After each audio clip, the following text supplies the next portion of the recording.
Assalamualaikum warahmatullahi wabarakatuh. Dalam kesempatan kali ini kita akan mempelajari akidah halaq kelas 11 dengan judul aliran-aliran ilmu kalam. Aliran-aliran ilmu kalam yang akan kita pelajari yaitu Khawarij, Syiah, dan Murji'ah.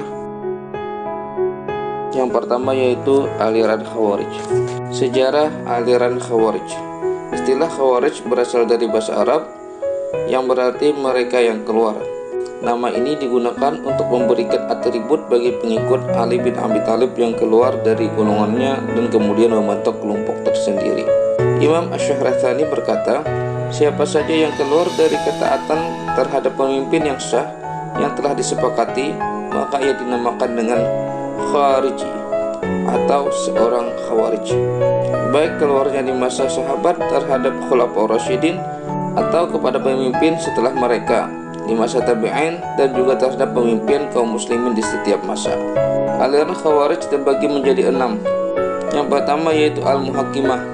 Kelompok ini merupakan golongan Khawarij asli yang terdiri dari pengikut-pengikut Ali yang kemudian membangkang. Nama Al-Muhakkimah berasal dari semboyan mereka, la hukma illa lillah, menetapkan hukum itu hanya hak Allah. Golongan yang kedua yaitu Al-Azzariqah.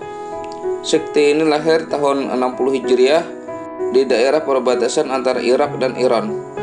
Nama Az-Zariqah dinisbahkan kepada pemimpinnya yaitu Abi Rashid Nafi bin Al-Azraq. Setiap orang Islam yang menolak ajaran Az-Zariqah dianggap musyrik. Bahkan pengikut Az-Zariqah yang tidak berhijrah ke wilayahnya juga dianggap musyrik. Menurut mereka, semua orang Islam yang musyrik boleh ditawan dan dibunuh, termasuk anak dan istri-istri mereka. Golongan Khawarij yang ketiga yaitu An-Najdah. Pendiri golongan ini yaitu Najdah bin Amir Al-Hanafi, penguasa daerah Yamamah. Paham teologi An-Najdah yang terpenting adalah bahwa orang Islam yang tak sepaham dengan mereka dianggap kafir. Orang seperti itu menurut mereka akan masuk neraka dan kekal di dalamnya. Pengikut An-Najdah sendiri tidak akan kekal dalam neraka walaupun mereka melakukan dosa besar. Golongan yang keempat yaitu Al-Ajaridiyah. Pendiri sekte ini adalah Abdul Karim bin Al-Ajarad. Dibandingkan dengan Az-Zariqah, doktrin teologi kaum Az-Zaridiyah jauh lebih moderat. Mereka berpendapat bahwa tidak wajib berhijrah ke wilayah mereka seperti yang diajarkan Nafi. Tidak boleh merampas harta dalam peperangan kecuali harta orang yang mati terbunuh, dan tidak dianggap musyrik anak-anak yang masih kecil. Sekte Khawarij yang kelima yaitu As-Subriyah. Sekte ini membawa paham yang mirip dengan paham Az-Zariqah, hanya lebih lunak. Doktrin teologinya yang penting adalah istilah kufur atau kafir.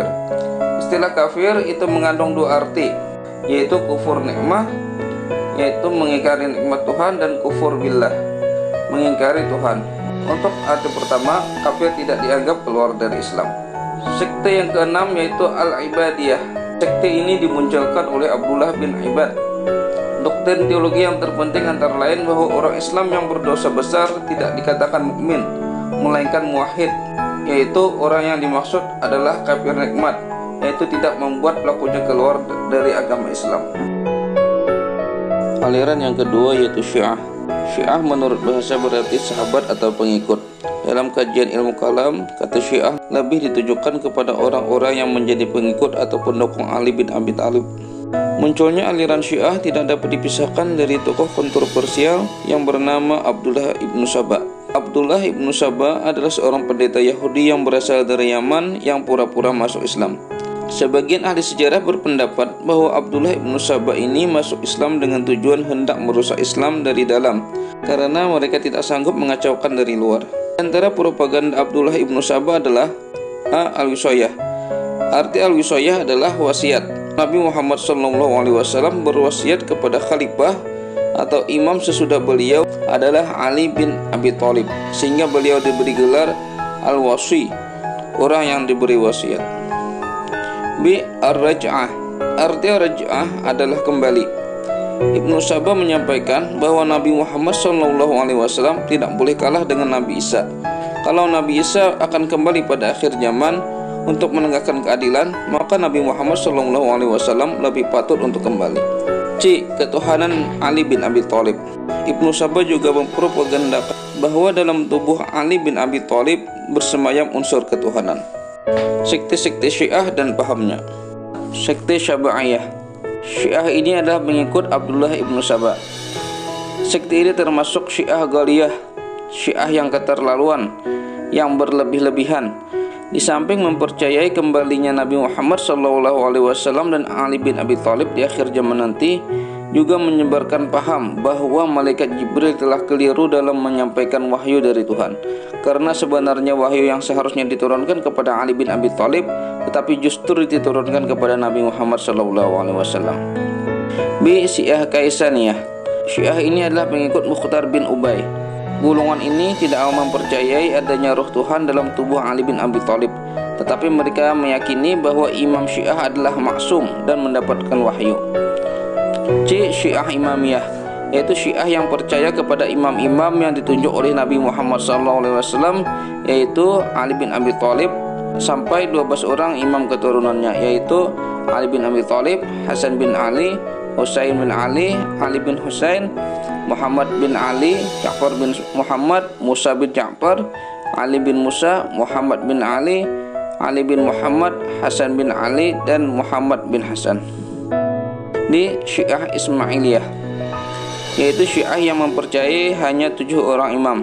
Urutan imam-imam yang dipercaya oleh Syiah Ismailiyah adalah Ali bin Abi Thalib, Hasan bin Ali, Husain bin Ali, Ali bin Husain, Muhammad bin Ali, Ja'far bin Muhammad bin Ali, dan Ismail bin Ja'far.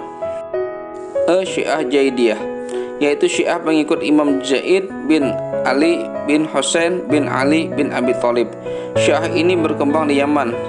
Sekte ini termasuk tidak bulat. Mereka tidak mengkafirkan Abu Bakar As-Siddiq, Umar bin Khattab, dan Utsman bin Affan, walaupun berkeyakinan bahwa Ali bin Abi Thalib lebih mulia dari ketiganya. Mengenai pelaku dosa besar, mereka berkeyakinan apabila mati sebelum bertaubat maka akan masuk neraka selama-lamanya. Syiah Karamitoh, yaitu kaum Syiah yang suka menafsirkan Al-Quran sesuka hatinya. Mereka mengatakan bahwa malaikat-malaikat itu adalah mubalik mereka dan setan-setan adalah musuh mereka. Sembahyang adalah mengikuti mereka. Haji adalah ziarah kepada imam-imam mereka. Orang yang sudah mengetahui sedalam-dalamnya Allah tidak perlu sembahyang, puasa, dan lain-lain. C. Aliran Murji'ah. Kata Murji'ah berasal dari bahasa Arab yang artinya menunda.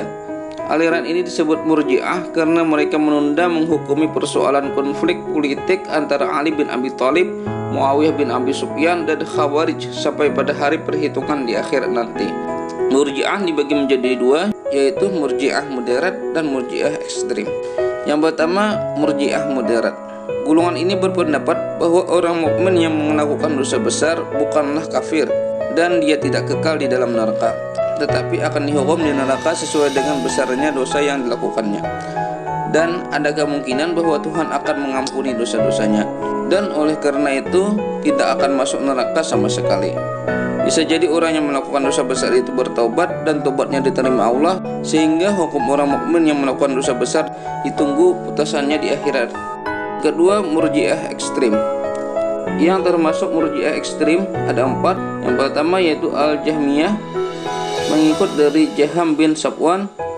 Mereka berpendapat bahwa orang Islam yang percaya kepada Tuhan dan kemudian menyatakan kekufuran secara lisan tidaklah menjadi kafir, karena iman dan kufur tepatnya di dalam hati, dan apabila mati menyandang predikat mukmin yang sempurna. Selanjutnya As-Salihiyah, yaitu pengikut dari Abu Al-Hasan Al-Salihi. Mereka berpendapat iman adalah mengetahui Tuhan dan kufur adalah tidak tahu pada Tuhan. Dalam pengertian mereka, sembahyang tidaklah merupakan ibadah kepada Allah, karena yang disebut ibadah adalah iman kepadanya, dalam arti mengetahui Tuhan. Yang ketiga, Al-Yunusiyah. Mereka berpendapat bahwa melakukan maksiat atau pekerjaan-pekerjaan jahat tidaklah merusak iman seseorang, dan sebaliknya pula perbuatan baik tidak akan merubah kedudukan orang musyrik. Yang terakhir, Al-Khassaniyah. Mereka berpendapat jika seseorang mengatakan, saya tahu bahwa Tuhan melarang makan babi, tapi saya tidak tahu apakah babi yang diharamkan itu adalah kambing ini.